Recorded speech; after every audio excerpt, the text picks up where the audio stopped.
autant fasciné qu'apeuré, extrêmement effrayé. La peur de la grotte. Tu vois, quand la petite fille en Colombie est morte, où il y a eu un gamin qui s'est enfilé qui est tombé dans un puits, et qu'ils ont été obligés de percer pour retrouver qu'il est mort finalement. C'est le genre, mourir écrasé dans un tube, dans un boyau et tout ça, les spéléologues, je pourrais pas faire ça. Alors ça, à la fois ça me fascine, mais ça m'effraie, quoi. On le retrouve dans tes formes, sur tes tableaux là. C'est un peu les viscères, les grands vers de terre là. Les gros vers, oui, les vers, les tubes. Alors ça c'est assez marrant. Alors toi tu prononces comment, tu dis Giai? Giéminier, on dit Giéminier, ouais. Et ton père avait un nom composé comme ça? Oui, mon grand-père était comme ça. D'accord. C'était comme ça, il est venu en France, c'était Giéminiette. Et les Français comprenaient Giéminietti, parce qu'ils jetaient le T, alors Giéminiette. Ouais. Donc les Français ont comme Giacometti. Ouais. En fait, c'est peut-être Giacomé, tu vois. Mais les Français au son, ils croyaient qu'il y avait un TI. En fait, il n'y a pas de TI. Quand tu vas dans les cimetières, dans l'endroit où mon grand-père est né, il y a des cimetières qui portent Géminier, c'est Géminier, c'est pas Géminietti. Et j'ai beaucoup de documents de mon grand-père où c'est marqué Géminietti. Et c'est Géminier. Oui, des gens transcrivaient. Tu transcris, donc, comme il parlait très très mal, certainement.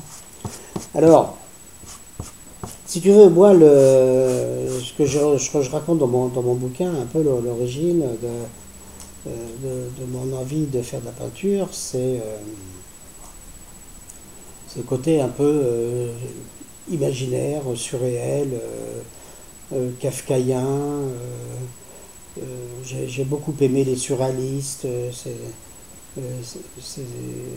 la fantaisie, les contes, la mythologie. Tout ça, c'était des choses qui me plaisaient beaucoup dès le départ. Se greffe à ça, c'est ce côté un peu rêveur, d'un enfant rêveur.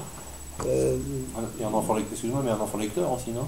Lecteur, lecteur, rêveur et regardeur aussi, peut-être, côté peut-être voyeur, côté curieux, peut-être. Bien qu'on n'avait pas tellement accès au musée, on n'allait jamais au musée, forcément, dans les années 50, avec mes parents, on n'allait jamais au musée. Mais ici, à l'église... C'était des images alors, c'est ça, non?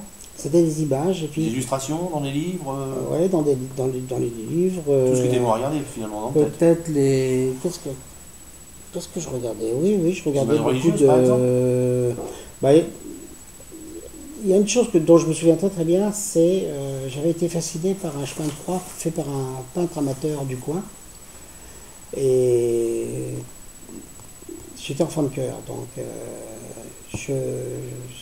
on nous annonce au nouveau chemin de croix, on fait la peinture à l'huile.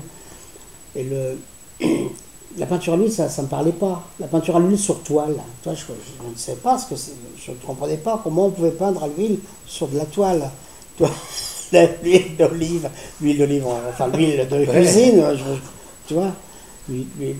Alors j'ai regardé un petit peu comment c'était fait, et puis en revenant à la maison, j'ai demandé à ma mère un torchon, un truc comme ça, blanc, que j'ai tendu sur un bout de bois, comme j'avais vu à l'église. Et puis avec de la gouache, j'ai essayé de faire une peinture à la gouache c'était ma première peinture. Au fond du jardin, j'ai peigné le jardin, bon, ça marchait pas, évidemment. Et puis, petit à petit, peut-être que j'étais un peu doué pour le dessin, pour des choses comme ça, quoi. Donc, je me suis dirigé très, très rapidement. C'est un petit peu la chance, quoi, finalement, d'avoir une vocation.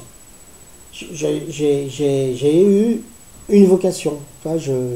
Rien d'autre ne m'intéressait que de travailler, que de dessiner, etc. Et toujours un peu avec le côté imaginaire, le côté fantasque, des personnages qui s'emboîtent les uns dans les autres, qui se transforment en animal, tu vois, des trucs à la façon d'un jeune débutant, hein, forcément.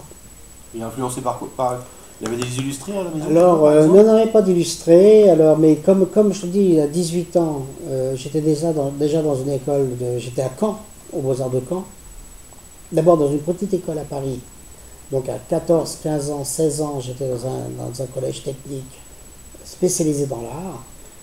Cette école s'est transformée, ça a été fondé aussi Elle a été fondue de rue Madame. Tu connais rue Madame, non? Ouais.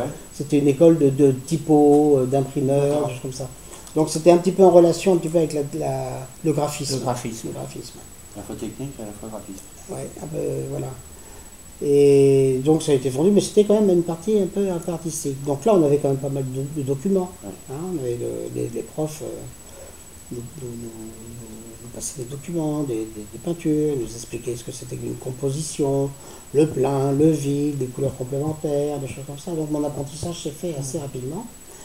À 18 ans, oui, c'est ça, 18 ans, j'intègre les Beaux-Arts de Caen. Comme j'avais une petite formation, j'ai eu tout de suite le diplôme, le fameux CAFAS à l'époque, qui me permettait de rentrer. Donc j'ai fait un an à Caen et ça m'a permis directement de rentrer aux ateliers à Paris. Donc j'ai pas fait les classes préparatoires à Paris, je les ai faites à Caen. Et donc je suis rentré en gravure. J'ai fait la gravure. Parce qu'il était supposé le diplôme plus facile, beaucoup moins d'élèves que la peinture, donc plus tranquille, plus calme. Puis j'étais attiré quand même par le papier, le noir et blanc, enfin le jeu du noir, du blanc, de la lumière, parce que déjà dès le départ j'aimais plus Rembrandt que Matisse, quoi, si tu veux.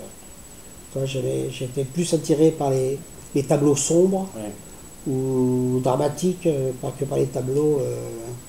J'étais très vite sensible au drame humain.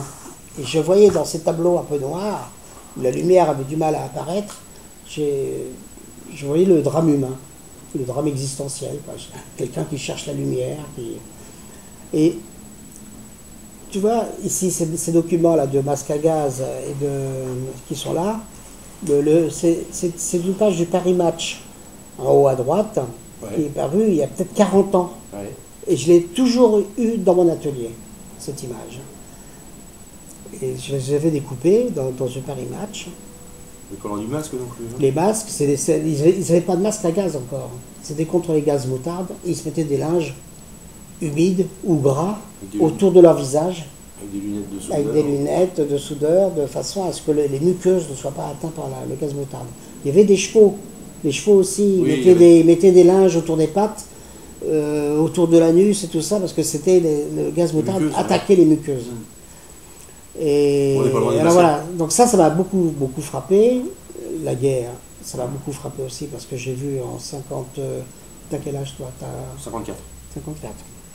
Moi, j'ai quand même 67. D'accord. Donc en 40, je suis né en 46, je pense qu'en 54, 55, 56, on devait voir déjà des photos des camps de concentration